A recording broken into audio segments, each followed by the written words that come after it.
DW, it's great to see you today. Jason, I'm so glad to be with you. I really appreciate your work. And today is a great day to talk about Ukraine. Lots happening. So, DW, you yourself are a constitutional lawyer, but you grew up in the Washington, D.C. area and are abreast of the situation there. You know exactly what's happening, and you've seen there's been a lot of changes recently. But before we get into those changes and why today it seems that even the White House believes that Ukraine can retake all of its territory, a total reversal from the earlier position, let's talk about something else. Why is it that Americans had so much of a biased opinion against Ukraine in many cases when this war started? And some of these narratives, false narratives planted by Russia, were so prevalent in America. Jason, thank you for asking me this question. It's actually a very fundamental question. I am a filmmaker. I'm going to talk about how film has perverted the American mindset and really fundamentally altered the political narrative. And to do that, we need to go back in time to the post-Maidan era, what took place after the Revolution of Dignity.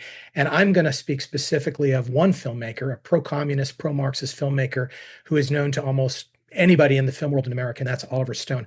Oliver Stone has made films on Che Guevara. He went and spent time with Fidel Castro, and he has been a very close friend of Vladimir Putin. And he actually made a film that should be called the Oliver Stone Vladimir Putin film, because essentially Putin was a producer in the film.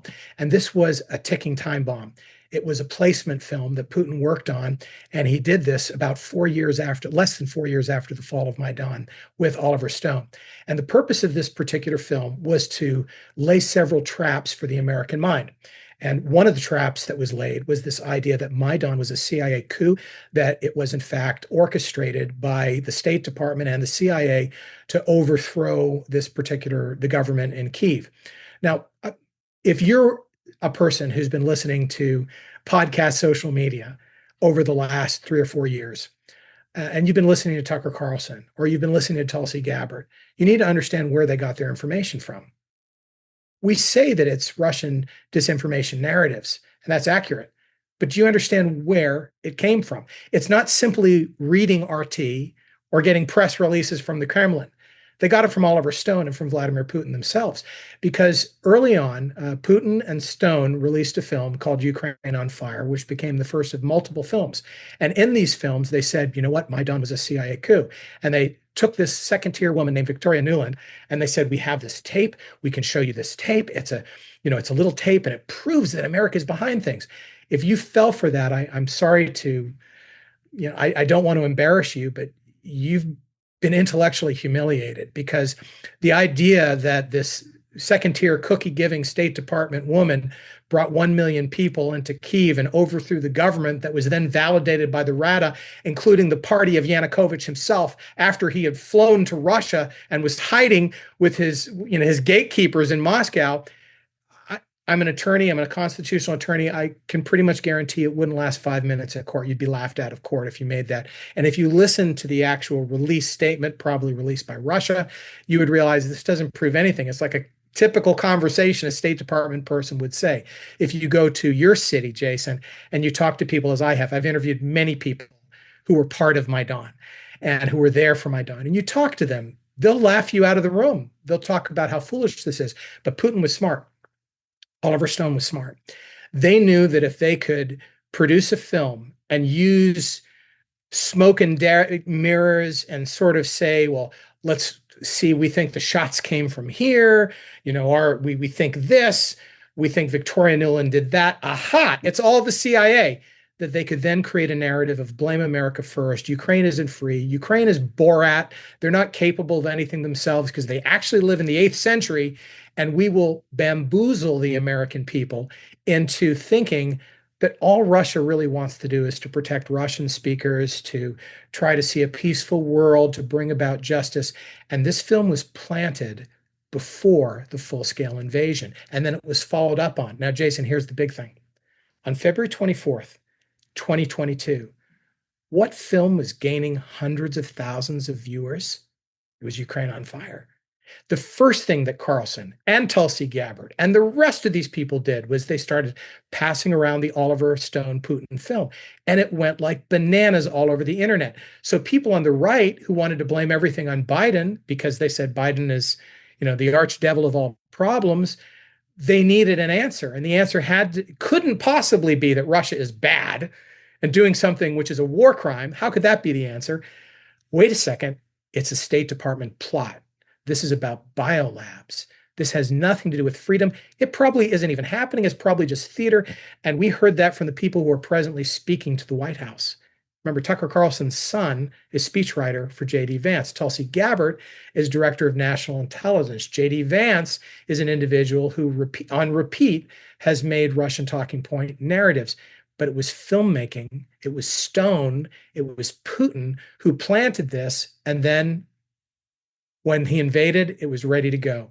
I cannot tell you the massive social media explosion using these films, which took place to counter the pro-freedom narrative in Ukraine. Putin, it was a great move by Putin in a diabolical sense, and we need to be aware of it. And it's why filmmaking is so very important. By the way, he put it for free on YouTube so that everybody could see it and they could pass it around. When we'll be talking today about our film Kyiv of Mine, we did the same thing. We put it for free on YouTube. So are you sure about that? Jason, one of the fascinating elements of this is that at Putin's request, Oliver Stone took a man by the name of Igor Lopatinok and made him his co-producer and director. Who is this guy? Who is this Igor guy that helped to make these films? He's on the payroll of Vladimir Putin. This is the closest thing to a Kremlin paid for, Kremlin produced, Putin overseen video project reaching millions of Americans in all of history. It was a masterful work of disinformation, active measures disinformation. And sadly, many Americans who didn't know its origin, don't understand the story, they fell into the trap. So, DW, there's been a lot of changes these days in Washington. You yourself are a constitutional lawyer and you grew up in the DC area and you worked there for many years. But right now you're engaged in a lot of projects to support Ukraine, including things like the Ukraine story. But what is happening right now? Why in Washington, D.C. do we see such reversals? Donald Trump, for a long period, thought that Ukraine would lose, that Ukraine was not worth the effort and would probably be better off just negotiating to give away its territory. But now it appears that he thinks that Ukraine can win. How did this happen? Well, first of all, you're spot on correct. I don't know that we have ever seen a reversal as dramatic and consequential as what's taken place this week. And it's really important for us to have a little bit of context for how we got here.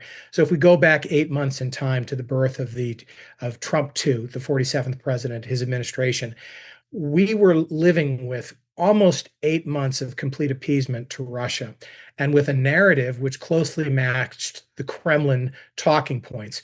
Ukraine is some backwoods Borat-like nation that can't possibly win in a war against the almighty invincible Russia.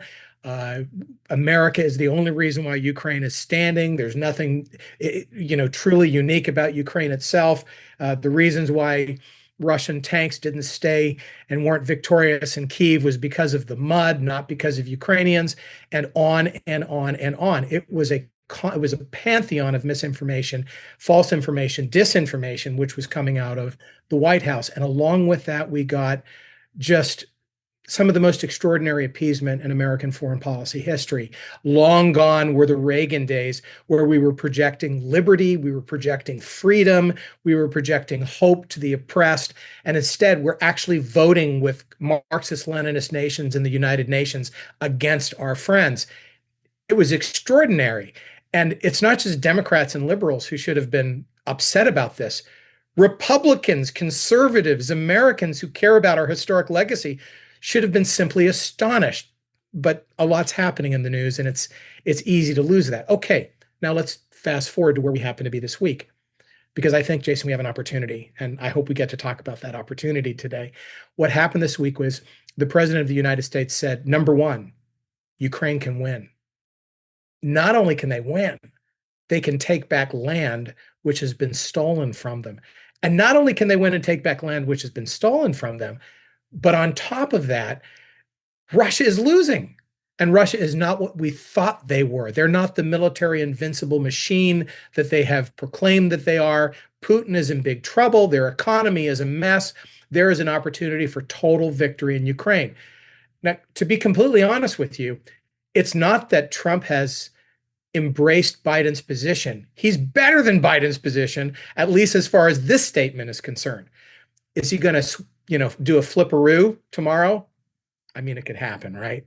Is he going to be consistent with his position?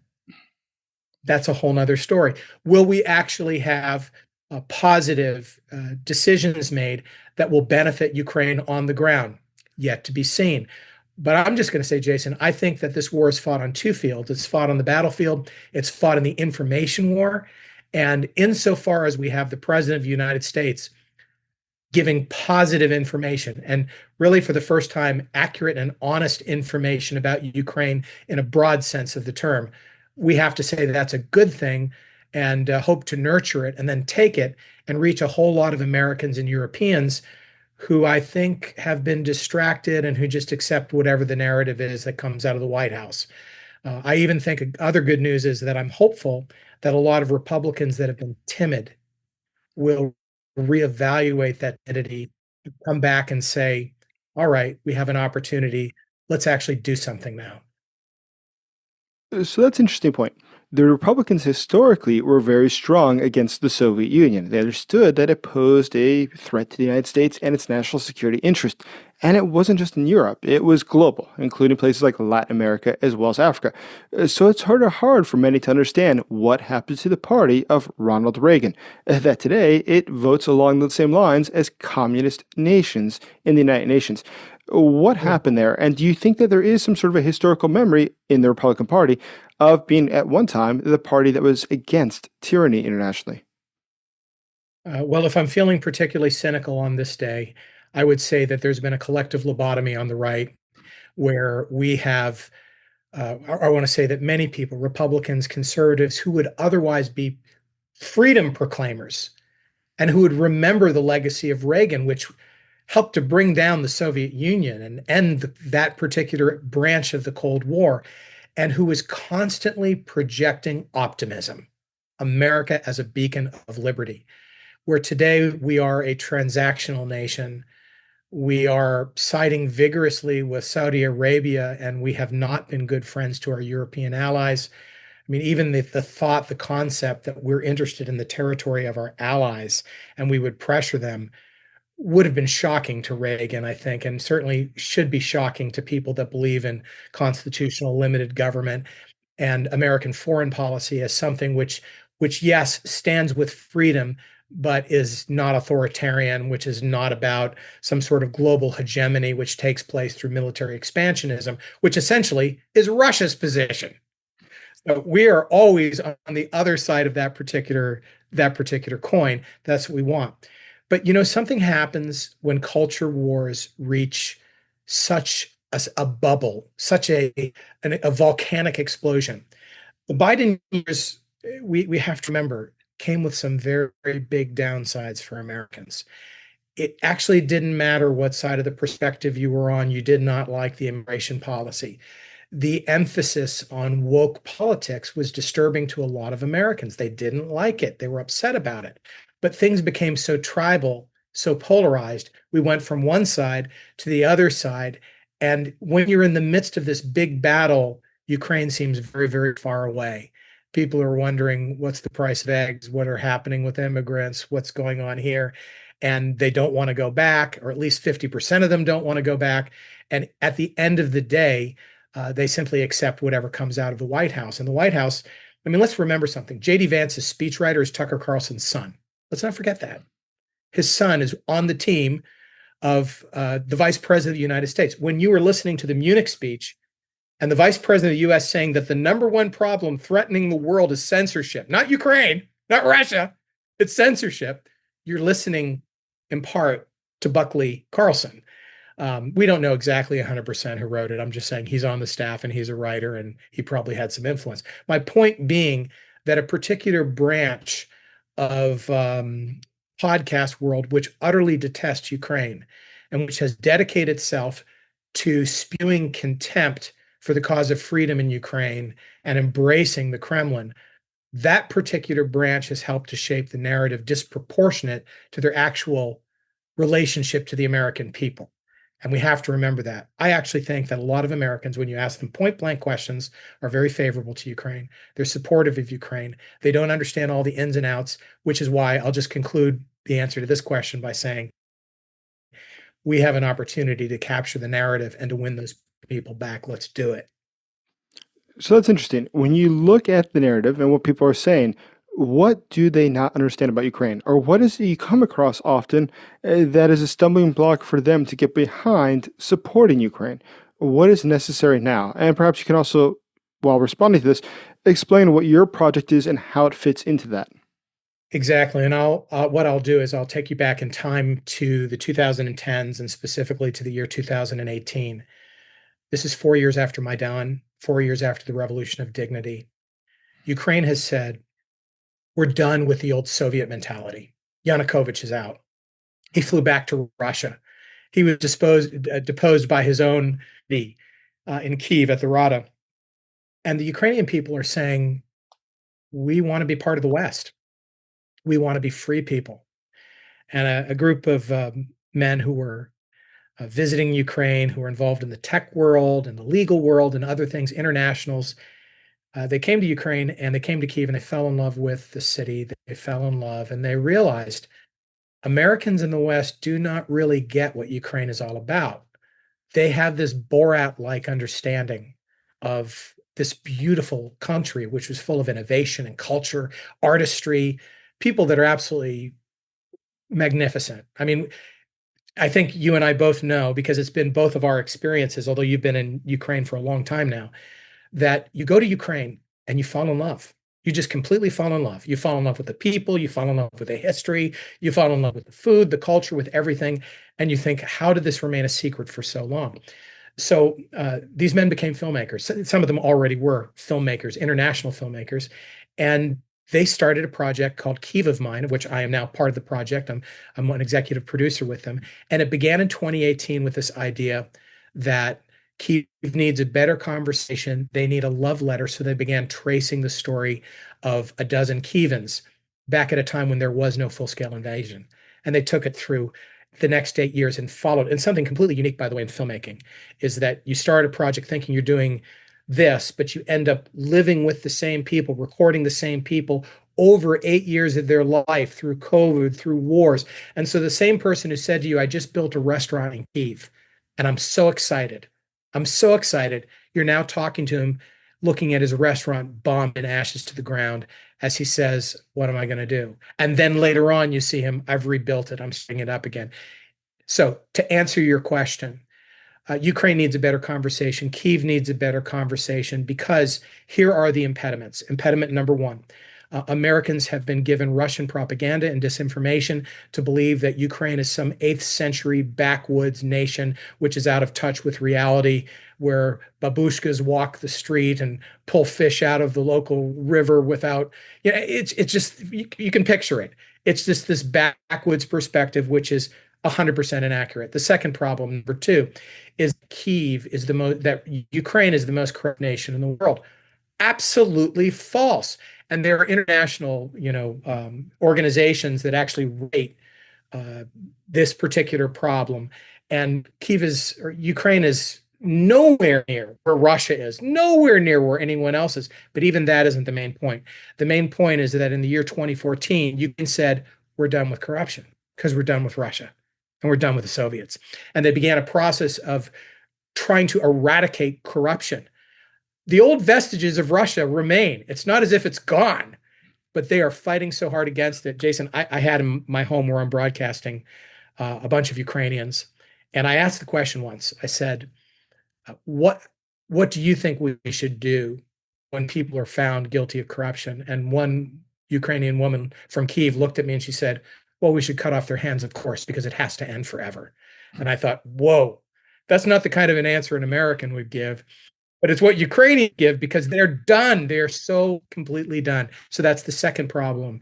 The third problem, which is an impediment, is they've been given a narrative that we have funded them to the tune of $350 billion while we have our own problems. Why are we giving our money away? This isn't our war. This is their war. And there has been a great effort through the podcast world, through the woke right, to say that number one, World War II was a mistake. America was the bad guys. Churchill was the bad guys. We should have never have gotten involved, and we don't want to learn the lessons of World War II. The reality is that what Putin has been doing has tremendous synchronicity with the sort of things that the Third Reich was doing in terms of his motivations and the specificity of his actions. And Americans don't see that connection because they are being lobotomized through this particular woke right media. So you have all these problems, and of course there are more. Here's some great news. When the president says, for the first time, the cause is just, they should get their land back, they can get their land back, Russia is losing, all of a sudden Americans, I think, will be willing to say, tell me more. And that's the job that you and I have. That's the reason why we make films like Kyiv of Mine. It's because we want to change that narrative, and not just intellectually, emotionally. We want them to realize that these are your brothers and sisters. These are your friends. These are your allies. And what happens there actually is going to shape whether your grandchildren live in freedom. Of course, I totally agree with you. It's so important for Ukraine to dominate the narrative. Currently, Russia has had free reign. People believe things that are totally false about this war. And I think the greatest lie that people believe is that Russia is going to win. Like, this is an eventuality that cannot be stopped. But we see that clearly Russia is facing one setback after another. Their economy is in free fall, their military is falling apart, and Vladimir Putin does not know what to do. The situation for Russia is not looking any better today than it did a day ago. It is only looking worse. And that being said, to control the narrative, it's important for people that do understand the real situation in Ukraine as well as Russia to speak out, to get these voices to the public so there's truth upon which people can decide and make decisions for themselves. That the fact is, it is quite a bit different than what they've often heard. But tell me a little bit more about your own project, Kyiv of Mine, and how that fits into this general situation where we have to get out the truth against Russia's false narratives. Jason, I want to begin by acknowledging with deep gratitude that this is the 250th anniversary of the birth of the United States of America. That is a big deal. When we think of America's birth, we are reminded of Patrick Henry's Give Me Liberty or Give Me Death speech. We are remembered of the spirit of 1776. We remember this idea that due process really matters. And then when you look at the Declaration of Independence, 27 specific reasons why Americans fought for independence are listed there. 6 of those have to do with due process, with law, with procedure, basically with the sort of things that we fought for in World War II and established in the post-World War II order. And although they didn't specifically mention attacks on civilians, they did talk about the British going after civilians, working with other people, various things like that. And this is the message. Okay, here's the message. Right now, one nation in the entire world is modeling the spirit of 1776, and they are doing it in a way which is so robust and so inspiring. We Americans need to pay attention. That nation is the nation of Ukraine. They're the give me liberty or give me death people right now. They are reminding us of who we were. America is so tribal. We are so divided. We are frustrated. What is our identity? We're confused right now. Are we beacons of liberty? Are we in the Reagan tradition? Are we in this tradition of sort of Russian transactionalism? Along comes a film like Kyiv of Mine. 3 parts of what will eventually be 6 parts. By the way, available for free. It just premiered. It's on YouTube. I know you're putting the link below. And you get to watch the unfolding story of the spirit of 1776 in Kyiv. That of heart, that of soul, that of spirit, that of defiance, faith, unity, all the different things that come together, reminding Americans of who they actually are and reminding the free world of why freedom is so incredibly important. And I think that we need to see our brothers and sisters and feel them and get it. And when you watch Kyiv of Mine, for example, I think your heart will swell. You'll be inspired, but there's something else. It becomes a tool to you. You have a cousin, you have a mother or a brother or a sister, somebody who still thinks Ukraine is Borat land. You want to get this video. Just send them the link. Show them the video, have them watch the video, subscribe, like it, pass it on to other people, and you will never think of Ukraine the same way again. And then in this information war where we're fighting against disinformation, we have a brand new resource. That brand new resource is hope. its life, its beauty, its joy. That's the message of Kyiv of Mine, and we hope it will be useful for Americans in this new moment where we have an opportunity to seize the narrative. I will certainly check out Kyiv of Mine. I look forward to watching it. DW, is great seeing you today. Jason, thank you so very much. Keep up the great work you're doing, and hope to see you in person in the not too distant future. Thank you.